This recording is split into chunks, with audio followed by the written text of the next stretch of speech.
Greetings everybody and welcome to another Jarrison Time informational video. In today's video, we'll add a Hikvision device in Jarrison Time, confirm communication and ensure the correct interface is installed, all from the device window. Once Jarrison Time is open, we'll navigate to the menu bar and click on Access followed by Devices. The device window will open. On the left hand side, we'll see a list of all of the devices currently configured in the software. To add a new device, we'll click on the Add button in the bottom left corner. A new device entry will appear and the configuration panel on the right will be enabled for editing.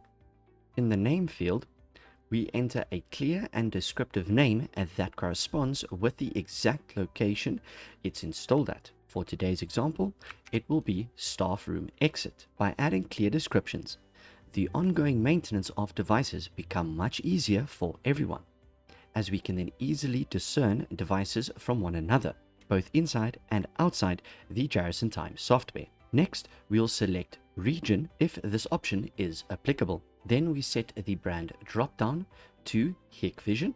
This is important as it ensures that the correct communication interface is used. Just right of that, we'll see the interface status. Interfaces allow Jarrison Time to communicate with and execute important actions to your biometric hardware.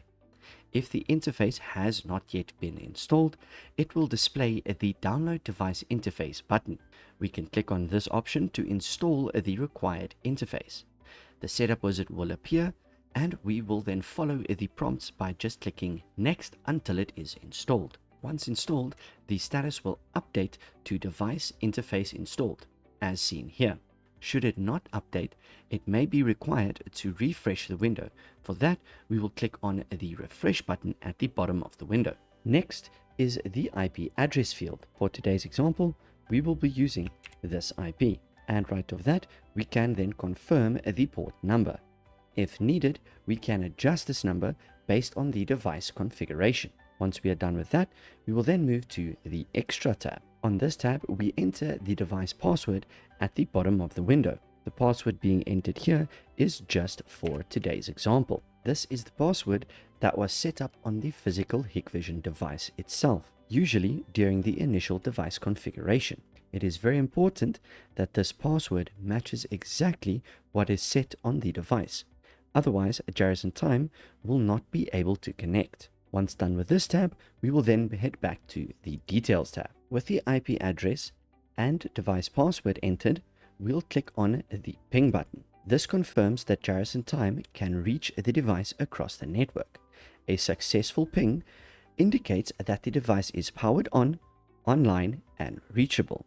If the ping fails, the IP address, cabling, network configuration, or firewall settings should be checked before continuing. From here, we'll then click on the OK button. A prompt appears asking if we want the system to detect the device type. Choosing yes allows Jarrison Time to automatically retrieve the model, serial number, and biometric type directly from the device. Next, we'll move to the checkboxes. The options for use for time in attendance, monitor online status, and import clocking from this device are all selected by default. Please ensure that these are enabled or adjusted according to your setup. Once the required fields have been populated, we'll finish by clicking the Save button. We can then close the window and go on working with Jarrison Time. For related or next step videos, see the links in the description below. That will be all for this video. Thank you for watching and goodbye.